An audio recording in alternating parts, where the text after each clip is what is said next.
Sustainable Business Council. This is our fourth and final shot in our 2010-2011 shot series. These are designed to be a concentrated shot of information on a very specific topic. We hope you've enjoyed this year. We'll be starting again next fall with another group of shots, possibly more than 4. We'll see how that works. We're happy to have you here with us tonight at the SBC. I am Sue Anderson. I am one of the SBC board members. And let's see if I can pick out all the other board members in the audience. So we've got Susie Estep, Miriam Mick, Lisa Swallow back by the bar. Blake is also back by the, and Ariana Teasdale, they're all back by the bar. That may say something about us, I'm not quite sure. Anyway, those are our board members that are here tonight. If you have any questions about the SBC, by all means ask them some questions. We also have some interns here whose names I'm not going to remember all of, so I'm not even going to try. But you're welcome to ask them questions. Drew Little, our education coordinator, a very part-time staffer, is also sitting over here. So by all means ask anybody who has a name tag on questions later if you have them. We'd like to thank a few people before we get started. Whoops, I went past that. Our sponsors for the SHOT series are Axiom IT Solutions, the Family Dental Group, Livesey All Systems Freight, MacArthur Means and Wells, Cherry Creek Radio, and the Missoula Independent. Our service providers tonight, whoa, that skipped way forward. Our Patty Creek Market gave us the food. Liquid Planet and Big Sky Brewing helped with the beverages. MCAT is here filming, and you will be able to recommend this to your friends. It will be shown on MCAT sometime in the next few weeks. And the venue here is the Loft. I think it's, no, okay. If you have any questions that you don't get answered tonight, you can go to the sustainablebusinesscouncil.org or sbcmontana.org to find out more about us. We do want to mention real quickly that we have a very interesting lecture coming up on April 27th. We are co-hosting this lecture with the School of Business over at the university. We will have Andy Mangan from the United States Business Council for Sustainable Development here that night. He's going to talk about a number of sustainability programs in a number of communities around the country, how to develop green buildings, green infrastructure, water systems, etc. And byproduct synergy, how you get more of a closed loop, the waste from one process goes into becoming inputs into other processes. We're real excited about that. That'll be 6 p.m. at the Gallagher Business Building, room 106. It is free and open to the public. And I skipped one.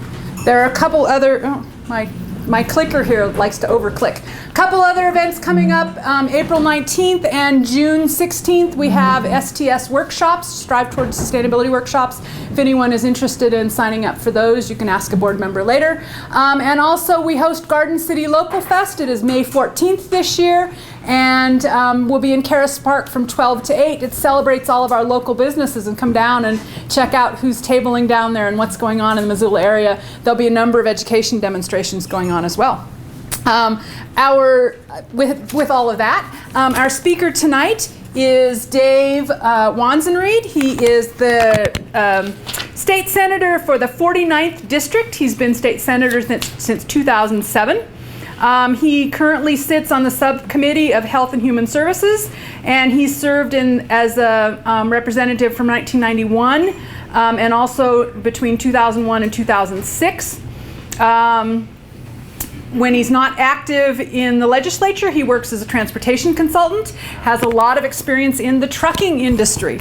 Although I was told he can speak to multimodal issues, and he told me tonight he's a recent convert to sustainable transportation, and he's got all sorts of cool things to share with you. So if you will, help me welcome Dave Wazenreid.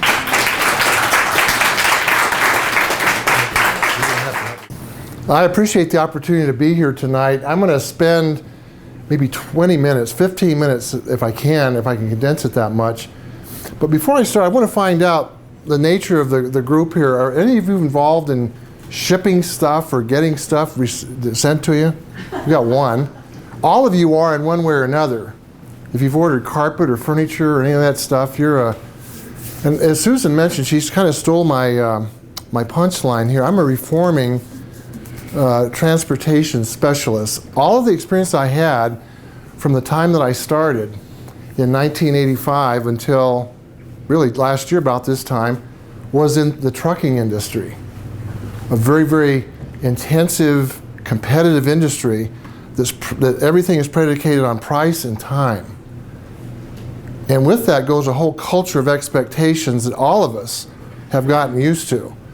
And I'd like to spend maybe 5 or 10 minutes here just talking a little bit about how that industry works, and so that we can dissect it and understand what the opportunities are that reside within that. And if I appear to be a little frazzled, I am, because I just spent a day with Republicans over in the legislature, and I just had a chance to drive over here and decompress a bit. But the most important thing that I learned is that everything that's being done now in transportation is not sustainable in the long term. We all know that. The question is, how do we pull enough people together to understand how we're going to change it and how to stop that momentum? The system that we have now is not really a system at all. It's an ad hoc conglomeration of individual decisions that have been made over a long, long period of time. And all of us, in one way or another, have contributed to that. And I'm glad that there's a group of people like you to say, wait a minute, we can do it better. We can do it smarter. We can have healthier communities. We can have healthier passageways within our community for not only cars and trucks, but for pedestrians and bicyclists and other modes of transportation. I just want to share something with you. Just think about this. When I was an over-the-road truck driver for a while, believe it or not, I would stop and get fuel, 300 gallons. And you can figure that fuel would go about 4.5 miles per gallon, so you can do the math.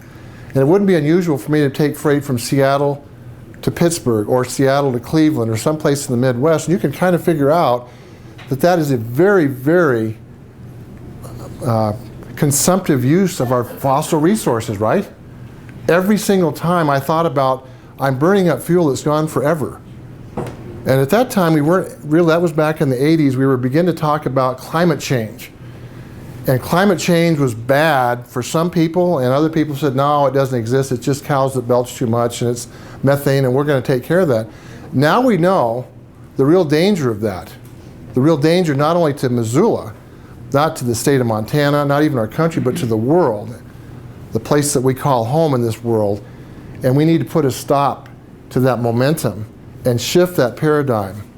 And until we do that, we're going to be bound with the kinds of congestion we have here in Missoula, the kind of pollution we have, and miss opportunities, I think. When I started in this business in 1985, I realized that most people in Montana really don't know how the transportation system works. And yet we go to the grocery store, you go to the good food store and you buy something. How does that get here? Most times on a truck. That truck comes from, in some cases, from California. It comes from other places in Washington, sometimes from Florida. And it brings freight here. Now, most people think that when a truck pulls up to a place to deliver, they deliver a whole truckload of stuff there. And that's not really the case at all.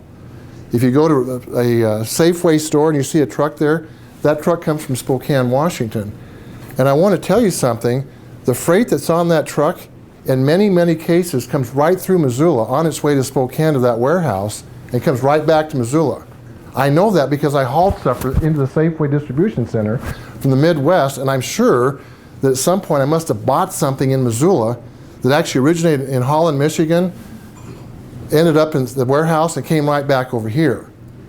That's not a good plan, right? But that's the plan that's in place, and it's replicated literally hundreds of times a day. Hundreds of times a day. But just think about that. Instead of having that freight come from the Midwest to Spokane, how about stopping in Missoula and delivering that freight? Well, that sounds like a good idea, except the freight that comes back from Spokane to Missoula to, let's say, Rose-Hours, and Rose-Hours stuff comes from Spokane too, by the way, has all kinds of stuff in it. It's got oranges from Florida, it's got grapefruit from Florida, it's got peaches from California, it's got toilet paper that was made over someplace in Washington State, so it's consolidated and brought over here on those trucks. And we need to figure out a way that we could bring the freight to Missoula and break it here so that we could take advantage of that.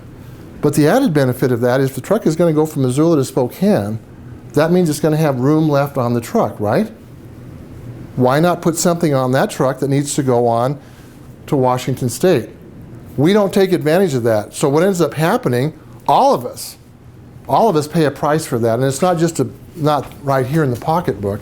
It's a price we all pay in terms of the consumption of fuel, a finite fuel that's not going to be here. We all know that. No matter how many wars we fight, no matter how many places we drill, that's a finite fuel out there. And we need to put a stop to that.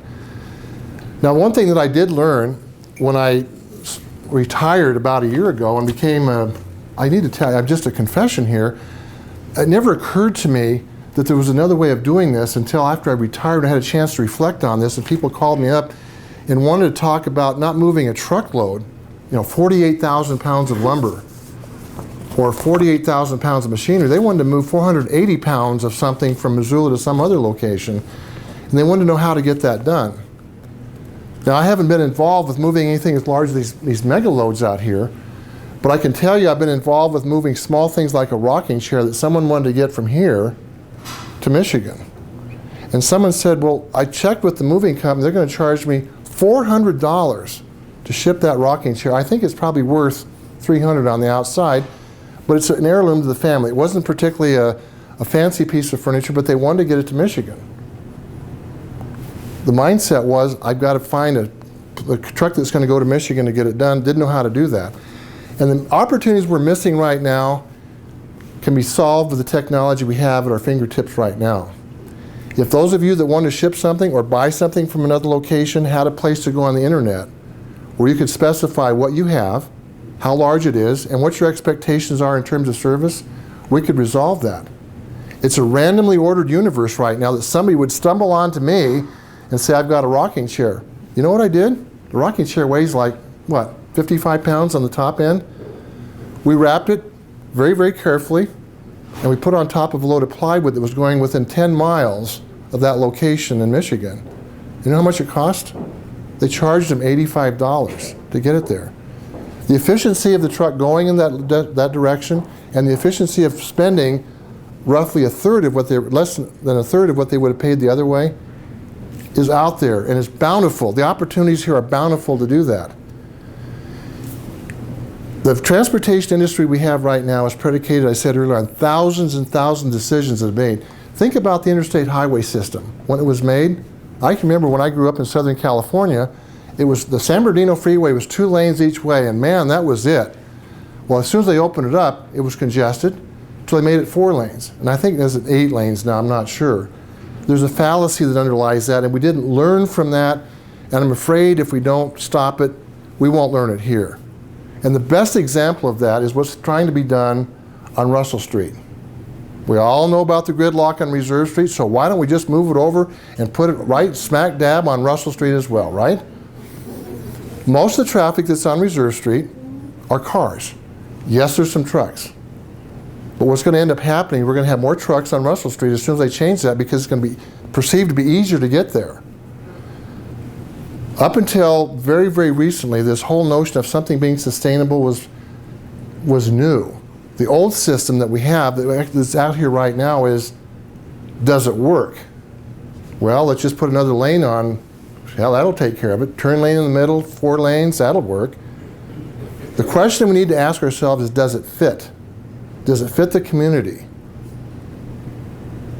We have no major place here in Missoula where you could bring freight in to a warehouse where individuals could go pick up their own freight. Some people would argue, I don't want to be involved with it, I just want to have somebody come and deliver it. Now, I've had some discussions with many of you here that believe that there's a cottage industry to be had for taking advantage of bicycles, for example, and pedicycles, and small electric trucks, or smaller trucks to do that. And the only thing that goes with that is, can you do it reliably year-round? Think about it. If you have a wedding in July and the flowers come into a warehouse, and somebody's going to bring those flowers to you in, let's say, 5 miles south of town here, and it's 100 degrees outside, what's going to happen to the flowers? We need to kind of think through all of those things, because the transportation industry doesn't pick and choose. It just says, we can take care of it for you, and it does. It takes care of the flowers. It takes care of everything that you need. It takes care of carpet in your living room. And we've all gotten used to having it done so it's specifically tailored to your needs. but it's very, very expensive.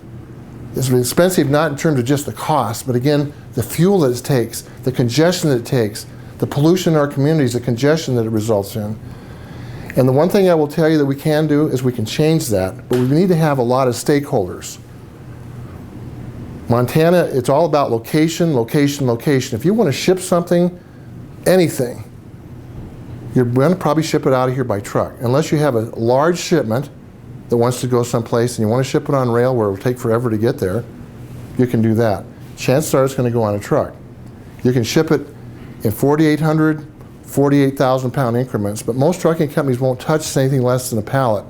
So if you have a pallet of something, if you manufacture something here and you want to send beer that you may manufacture, you want to send it to Pittsburgh, you're going to send it out on a common carrier here, and you know who they are. They're all over town. They're in here in town every day dropping stuff off. It may take it a week to get from here to Pittsburgh. It may take longer than that. But guess how many times it's going to be handled? Probably 5 or 6 times. So most people say, well, I want the condition of that freight to be exactly like it was when it left here. Not going to happen. So if you want to do something like that, we need to devise a system where you can consolidate that shipment with something else that's going that way. And you'll be amazed once you begin to communicate with people exactly how much of that takes place literally every day. But it's randomly ordered, it's individual decisions. And I would argue to you, if there's a place in this state that can do it right, it's in Missoula. I wouldn't be able to attract a group like this in Billings, Great Falls. We can do it here, and we can develop some transportation hubs, I think, to bring freight in to this community and to figure out how to get it from that place out. For those of you that want to do smaller parcels, bicycles, for example, and pedicycles and those kinds of things, how much can a pedicycle or these small bicycle-powered machines operate? How much can they haul? If you're a good peddler, how much weight could you haul? 1,000 pounds. Wow. 1,000 pounds? Wow, you must have some calves there. How much can, seriously, I want to ask, has anybody done any work on this where you'd actually know, is 1,000 pounds feasible? No. Could you do it year round? On the flat pallet, yeah. So that's the key here. So what happens if it's up on, what happens if it's up on the South Hill? How do you get it up there? 75 pounds. Now there's a good answer. So can you do it year round? Can you do it reliably?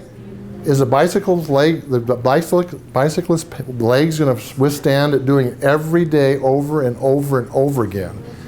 That's the key. Because the people on the South Hill don't care if it gets up there on a bicycle power or a truck. They just want it there. Just think about this. If you're going to put carpet in your living room, let's say you're going to have carpet a room this size. Honey, we're going to move everything in the bedroom because they're going to do it on Tuesday. And the guy with the bicycle that can bring up 800 or 900 pounds maybe sick. And maybe the other guy isn't strong enough to get the bike up there.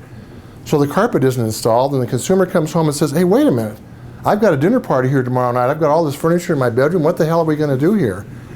We need to think that through. The next step in that would be to have small trucks. And most people say if it's going to be sustainable, it ought to be electric, right? What's the source of the power? Is it coal? Probably. Is it hydro? I hope.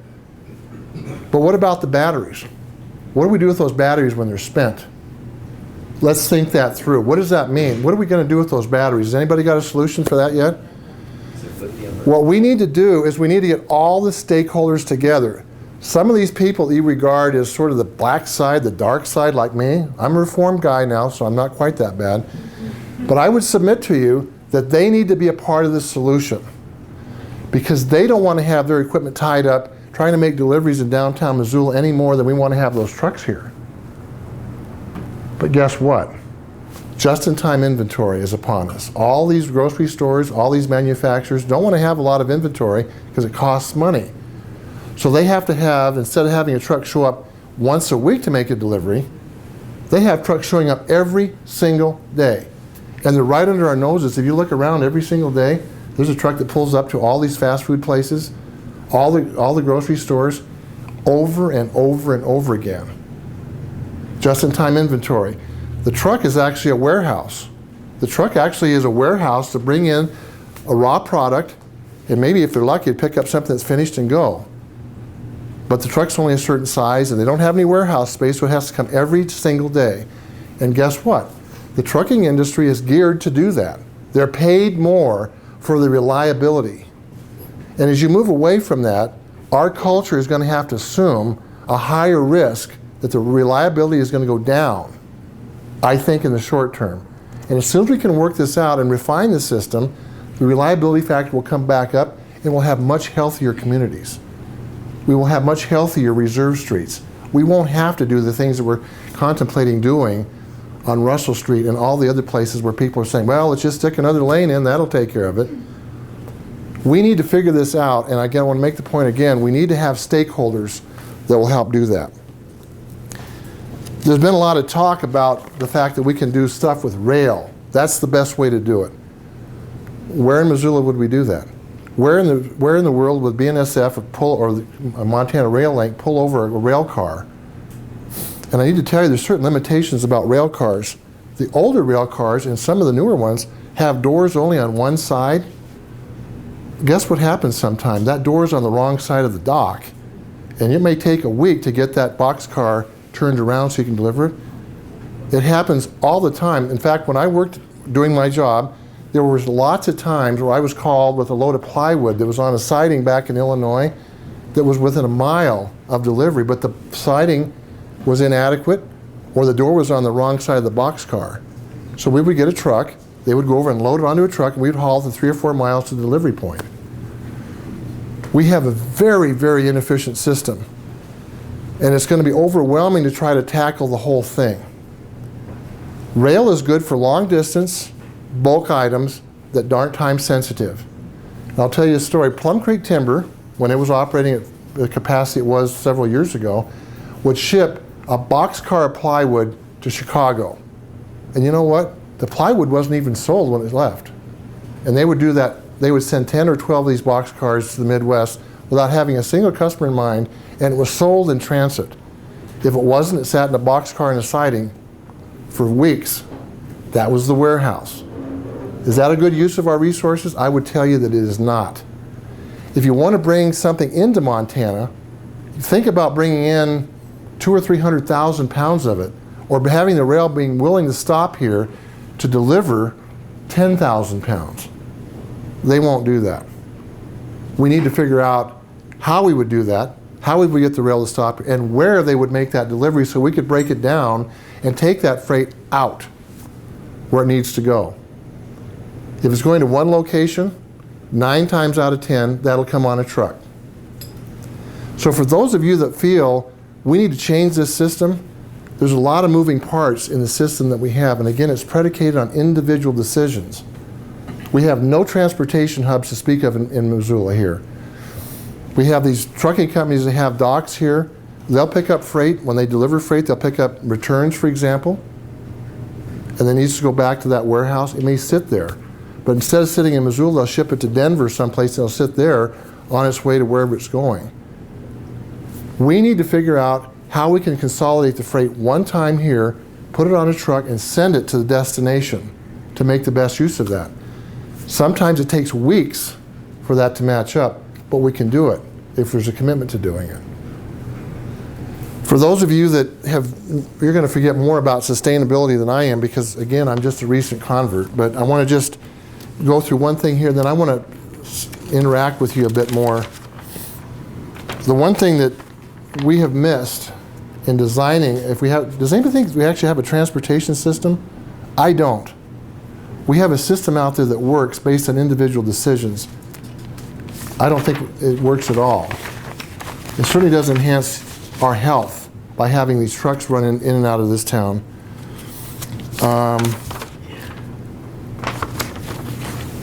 I just want to close with this thought.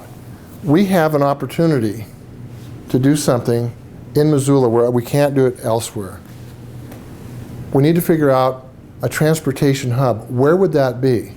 Is it rail accessible? Is it accessible with interstate trucks that come through here, going both directions? Yes. We have that opportunity here. Other places don't. And I would submit to you that system that works right now works by default. It works by default. It doesn't work by any conscious design. Every time there's a need, the trucking industry or the rail industry can respond to that, but it's predicated on individual decisions. I'm available for questions, and after we're done, I'm going to ask you if anybody has any answers for what's going on in Helena. That's all I have. Yes? And I'm hard of hearing, so you'll have to speak up. So I'm supposed to stand right here, otherwise I'd merge with you a little bit more, but I'm supposed to stand under the light here. You can come sit down if you'd like. I can't. Do with the lighting for the This platinum hair needs to have the light. Go ahead, I'm sorry. My comment and question is that you're talking about something that's an integral part of like planning for a sustainable community in the future, and yet I don't hear it being talked about in the Last Best Place project. I don't hear it talked about in our master planning endeavors. I mean, you know, this is something that obviously when you talk about multiple stakeholders, it needs a lot of buy-in from a lot of different parties. I've never even heard this idea of a transportation hub with warehouses where we can individualize our deliveries. I mean, is it even on the docket in any meaningful way? It's only limited by your imagination. If you figure out what the needs are that exist out there, but just think about your own household, or your neighbors, or your parents, or your friends, and the frustrations they have with certain things that happen. Admittedly, we don't buy rocking chairs and all that stuff all the time, but just think about where that freight comes from and how it gets here. They place an order and it comes in. Nobody asks any questions about how much fuel was consumed to get that done, but everybody knows they need to have it tomorrow. So we pay a price for that. Transportation hubs can work. Believe me, they can work. But we have to have a mindset that's going to change. It may not be here tomorrow, it may be here next Tuesday. But all of us kind of have a just-in-time attitude. And it's not just the companies out there that are manufacturing stuff. Every single one of us have that mindset. We can go online and order it, and we expect to get it. They'll promise you the world to get it to you, and they'll charge you more to do it. How about if we pay less for that and lower the expectations until we can refine this system, and then as we refine it, build up the expectations again. Lowering the expectation is going to make us all healthier individuals in this community, in this state. And if we're lucky, maybe it'll catch on elsewhere. Other countries, in fact in China, I just read something online the other day, in China, a large city of about 2 million people has got something like this started.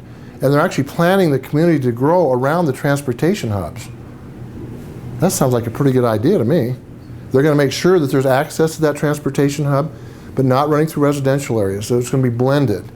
Yeah, comprehensive planning is a part of that, and we have all this infrastructure out here that we have to worry about. But we need to worry about where it's going to be 20 years from now and 50 years from now. And the key is, does it fit? Does it fit the kind of community that we want to have in Missoula? I don't think the system does right now. It certainly doesn't on Reserve Street. Yes? So, what you're talking about seems to be very intuitive and practical, and although obviously there are challenges to actually making it happen, I question where the lack of incentive to having made it happen so far is coming from, and would ask, the actual question is, someone is profiting from the current system, and who is that, and how do we try to work to overcome that? Because obviously, logistically, we have capacity for this kind of organization. We have computers, we have smart things, we have all these things that we could make this happen quite simply, albeit with work and time. So why isn't it happening, and who's profiting from the current system that has kept it in place so long? You know, I think everyone here can answer that first question better than I can. Why isn't it happening right now? I don't think you'd have this group here unless some of you had some real strong opinions about that. Who profits from the system right now? I don't think the transportation industry does. The trucking industry does. That's at the end of the food chain. I think the manufacturers, the corporations, if you want to think of it that way, probably have as much to profit from that. Because if they charge you a premium to have something delivered, that isn't passed along to the company that hauls it out here. Believe me. Just think of it this way. If the city of Missoula buys a street sweeper in Wisconsin or in Illinois, it's shipped out here as though it's being shipped by itself. They're charging the full amount for one sweeper, where a truck can probably haul 3 of them. They're going to take one to Missoula, they may take one to Spokane, and maybe one to the Tri-Cities area. The manufacturer makes the money on that, not the carrier. They charge you the full amount for that transportation as part of the sale price. And one of the things that we need to do is be smarter about that. Let's just take the city of Missoula buying a street sweeper. Why not buy at FOB Racine, Wisconsin, and try to find a trucking company that's going to pick up something else in the Midwest that could go with that and bring it out here? They'd probably get it done for $1,000. Right now, they're probably paying close to $3,000. And that happens every day. The trucking company doesn't end up making a lot of money on that. I think the manufacturers do. They need to be a part of this. Now, admittedly, this may be on the scope of anything you'd want to do with sustainable transportation, but on every single scale, the smaller the unit, the more expensive it is. Just think of it that way. You pay more to move 1,000 pounds than you do for 10,000 pounds per pound. Someone's making money on that, and most often it's the manufacturer or the people that receive the freight, because they're going to charge you a lot to move it, and they aren't going to give it to the carrier that hauls it. Am I being responsive to your question? You are.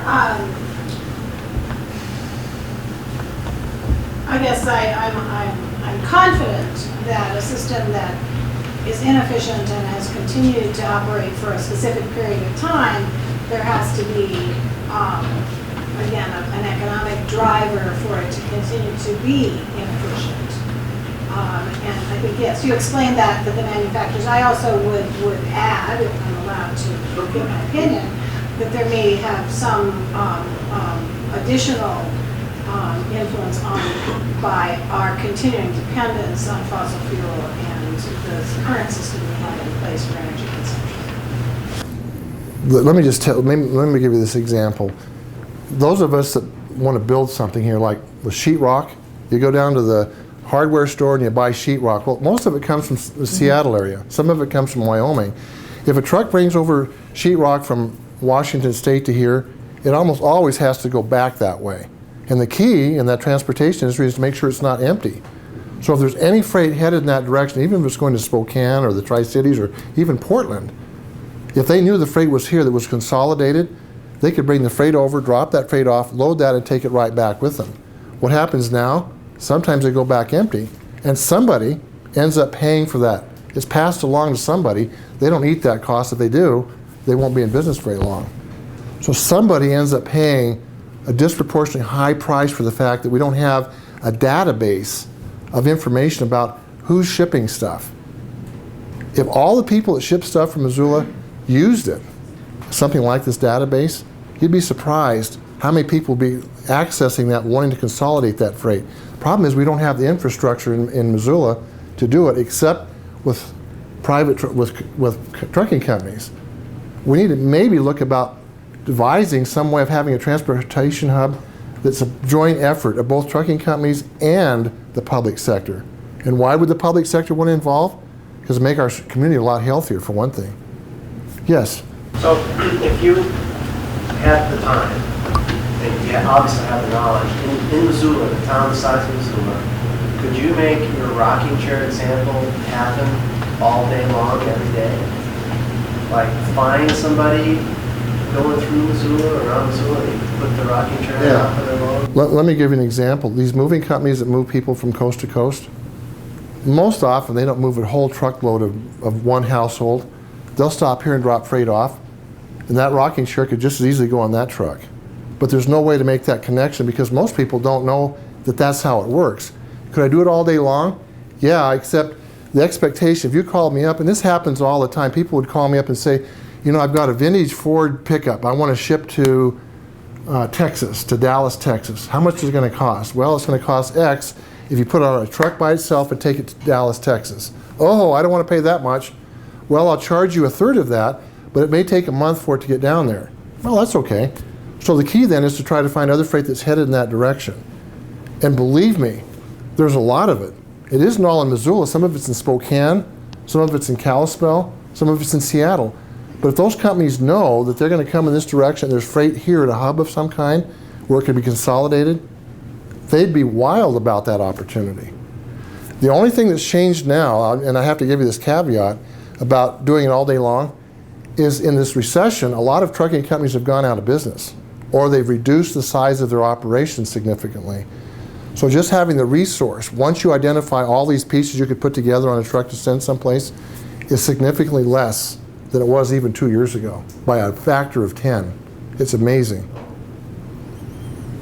Yes, I'll come over here and I'll come back to you. You're on deck.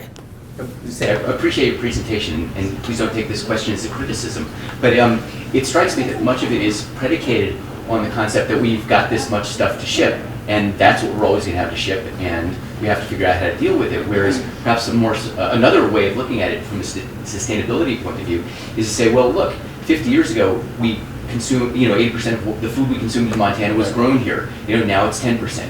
How do we get things like that back? How do we decide that perhaps we don't need to construct as many houses, that we don't need as many things coming from, China or anywhere else? And if we did answer those questions, would an industry like the trucking industry get behind those things, or would they see that as well as an attack on their own profitability? The trucking company's in business to make money just like any other company. They don't exist to haul freight, they exist to make money for the bottom line. If there's a way they can make money at it, yes, and your point's a good one. Foodstuffs are grown locally and consumed locally is far better. But we can't raise oranges here. We can't raise a lot of the things, but we ought to be able to raise as much stuff as we can and rely less on that transportation system that's out there. So yeah, we can do that. Would the transportation industry oppose something like that? I don't think so, as long as they could make money doing it. And even if it meant like a serious reduction in the amount of trucking that needs And it may very well be that there's alternative methods of transporting that if it's manufactured locally, and a lot of it is, but how does it get here usually? On a truck. Could we do that with other sources of transportation? Probably.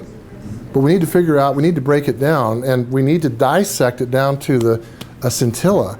What does it mean to grow something locally and to get it there with pedal power, for example, or electric trucks, or hydrogen-powered trucks? Could we do something like that?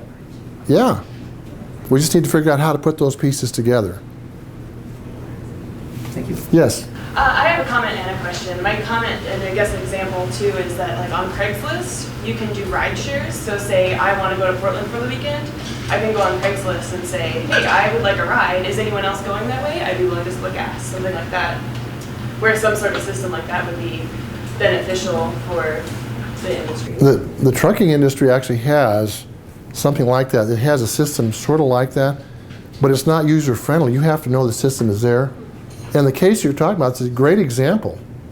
You want to get a ride to Portland, you need to be over there by Friday of next week, let's say. Most people need to be over there in the transportation industry by tomorrow. They expect you to pick something up today and be out there when the doors open at that company tomorrow. But you're right, the concept, like I said, the technology is at our fingertips. It's a matter of refining that technology to fit the needs of people that exist here for freight coming in and freight going out, both. And the same thing here, if there's an opportunity to do a transportation of foodstuffs grown locally, how can we get that into a system so people would know? So if someone goes up to Ronan, for example, with the pickup and they're coming back, maybe they could haul something back sort of on almost an individual basis. But we need to have the discipline to break it down. And right now, there's so much momentum and infrastructure investment out there that unless there's a group like this that's willing to kind of tackle this, and believe me, it's not easy. It would not be easy to do this. You'd be easily overwhelmed, but let's pick one thing. Whatever it is, people that manufacture furniture here would be an example. Or beer, or anything else, wine. Somebody else? Does anybody have any answers, by the way? Yes. I've got a question and maybe a path to an answer.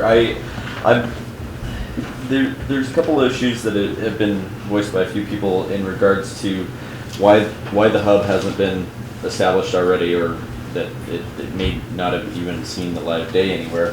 And then my my question is, just coming back from France this last November, is you've got a city like Paris that has some serious major thoroughfares, but then there's thousands of streets that are very tiny and are pedestrian and very small car oriented. And you made the point earlier about that it's a series of individual decisions to have the carpet shipped directly to your house because it's easier, because pedal power guy can't get it there. And I understand that, but it seems to me that there must be a system that's in place in these other cities around the world.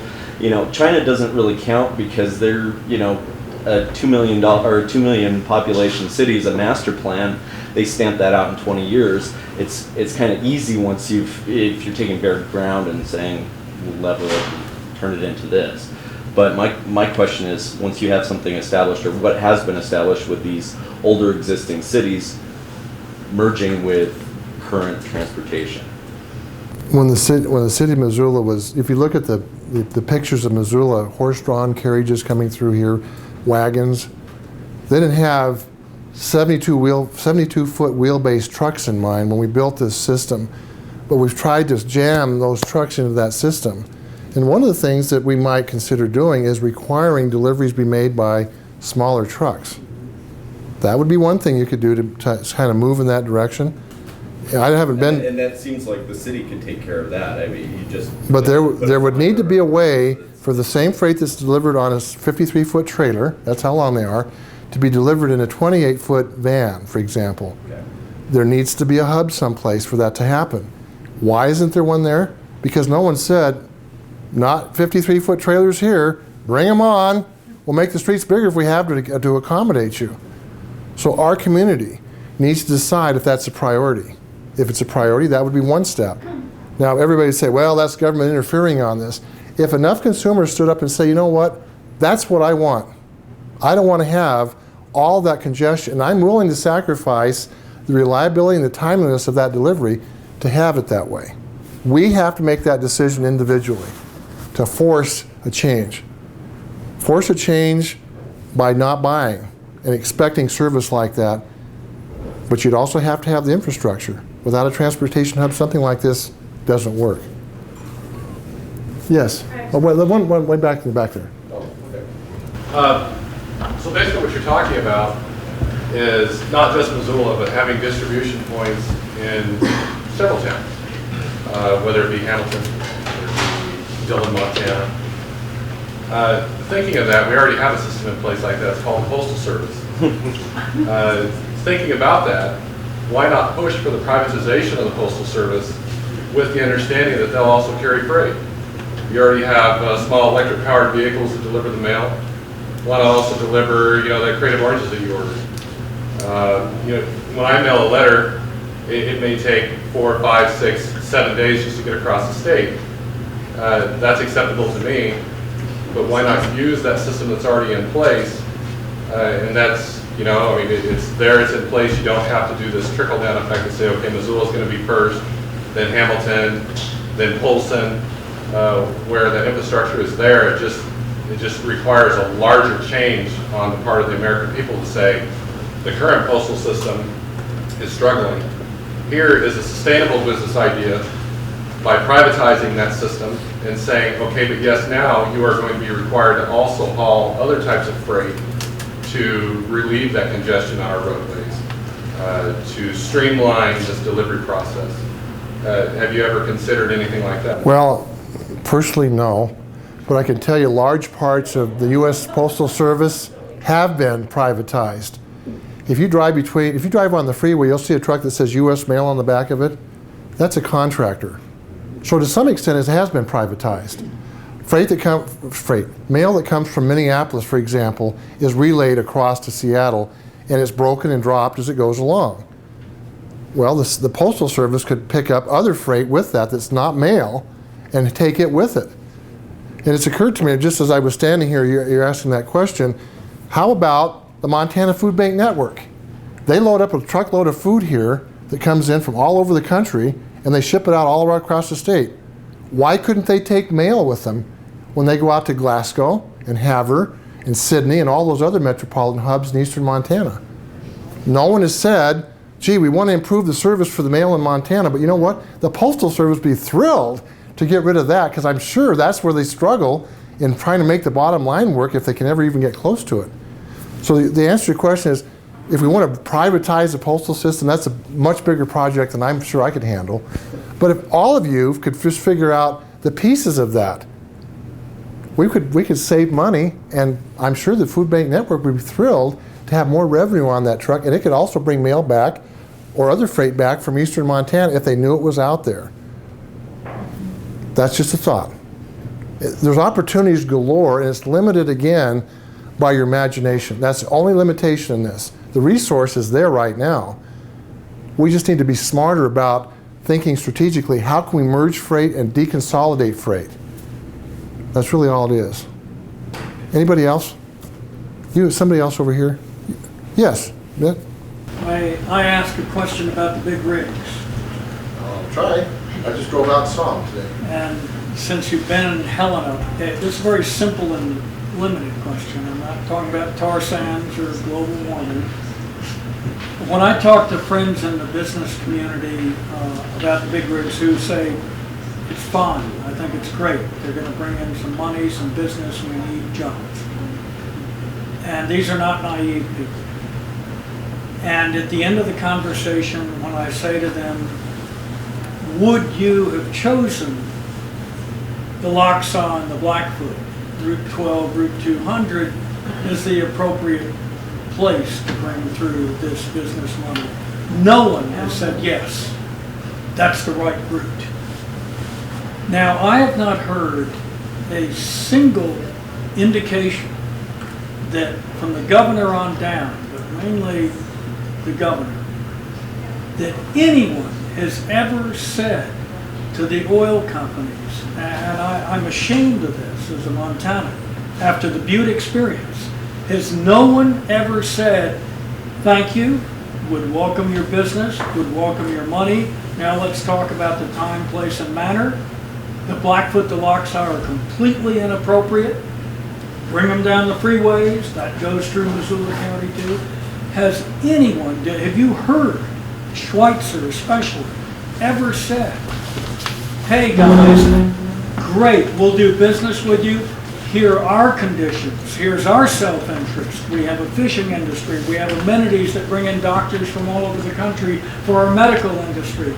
That's not the appropriate place to do it. Here are our conditions. Have you heard anything like that? No. Let me just make an observation, and I'll try to answer your question specifically. In the old days, we were exploited as a colony. Butte's the best example, but we were exploited in every regard by every other group of people that could buy something here and get it out of Montana.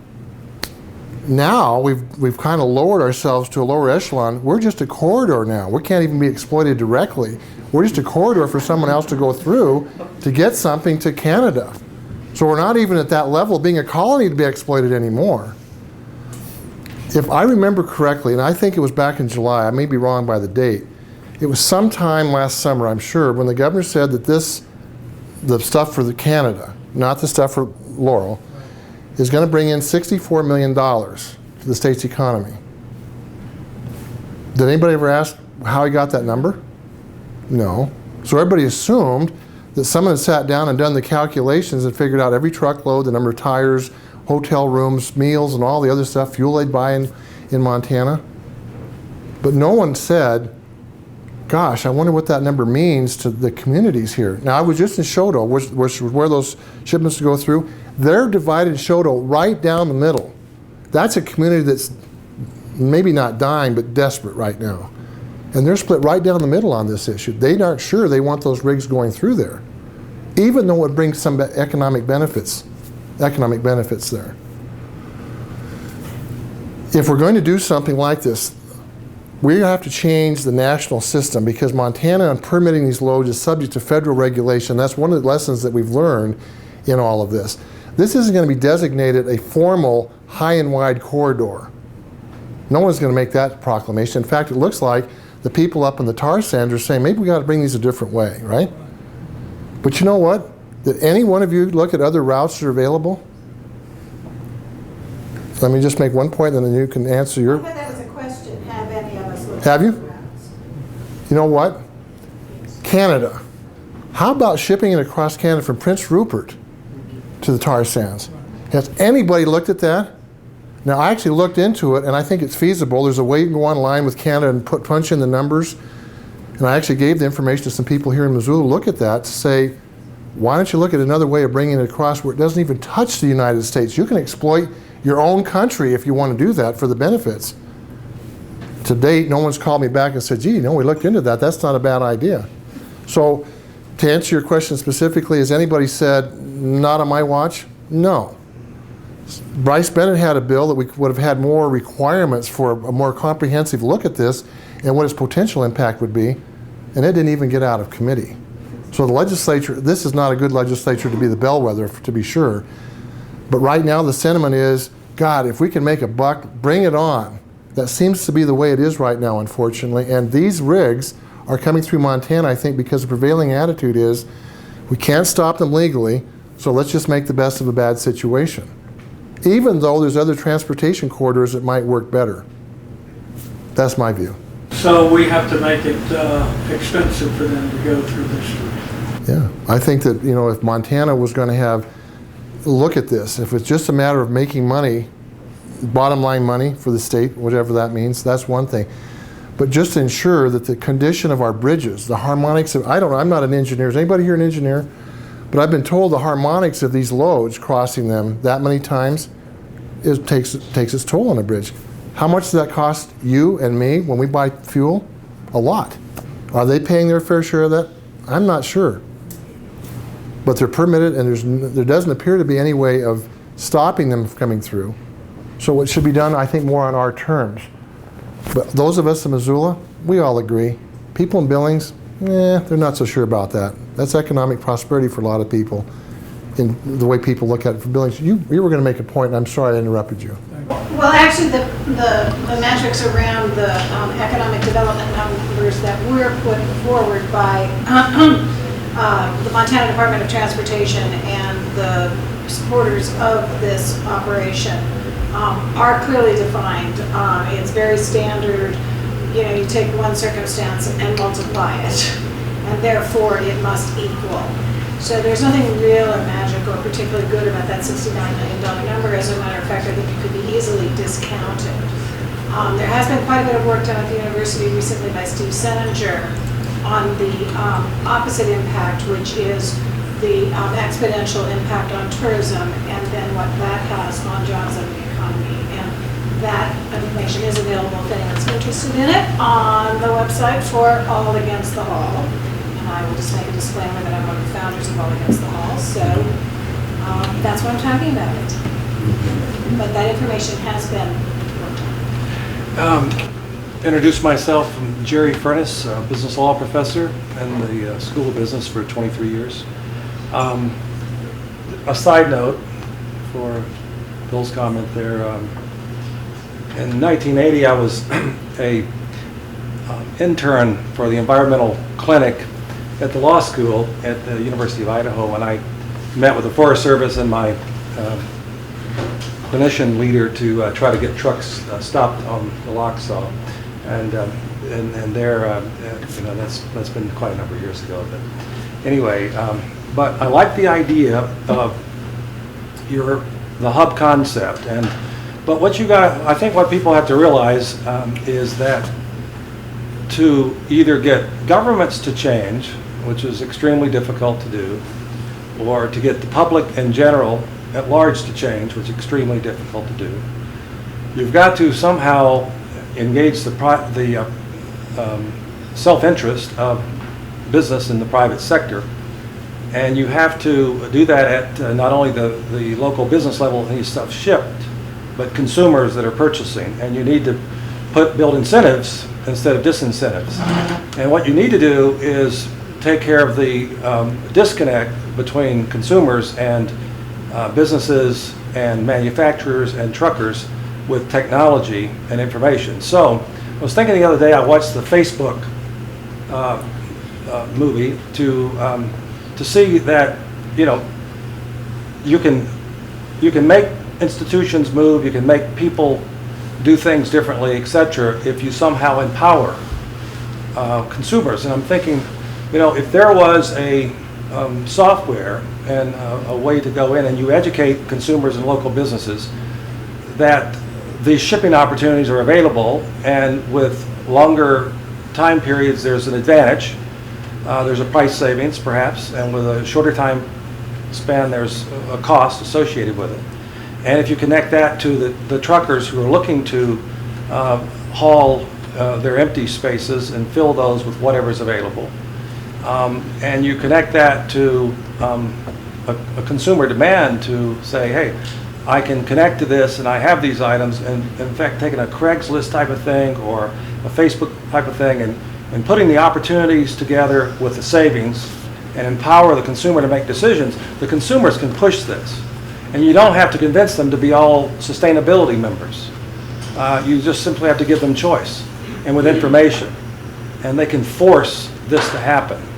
And so, for example, if I wanted to ship something, if I knew I had an easy choice of how to ship it, where to ship it, when to ship it, the time frame, the cost, and that information was connected to those operations that are shipping, I think you could make some connections that way. And then what you would spawn, I think, would be small industries around every location to do short hauls, pickups, etc. You could go do it yourself, or you could pay a price for it to be delivered to you or picked up from your home. That would work. You don't have to change consumers. You have to take advantages of who they are. You don't have to change businesses. You just have to take advantages of what they want to do. And you don't have to take advantage or change shippers. You just show them the opportunity, and then I think you can move mountains that way. I would approach it from a technology point of view, from a viral education, technology, empower the consumer and local business point of view, and force it to happen. That's what I would do. I don't think you're ever going to change the Postal Service, the government that way. I don't think you're going to change greed or self-interest of consumers or businesses chasing the bottom line. Now, I know that is probably not a message that most of you want to hear here, but I see another way to it, and that is the use of technology and empowering people and giving them the choice to make their own decisions. You should be up here. You've got all the answers. All I'm doing, I'm just laying out the paradoxes here, and you've got... I think you have $1 million, $1 billion, $100 billion idea, and that is to come up with a new Facebook of local transportation through empowering consumers to make their own decisions. I own part of a FedEx ground route here, and sold that a few years ago. I've been in that part of the business a bit as a franchisee. I'm on the consumer side.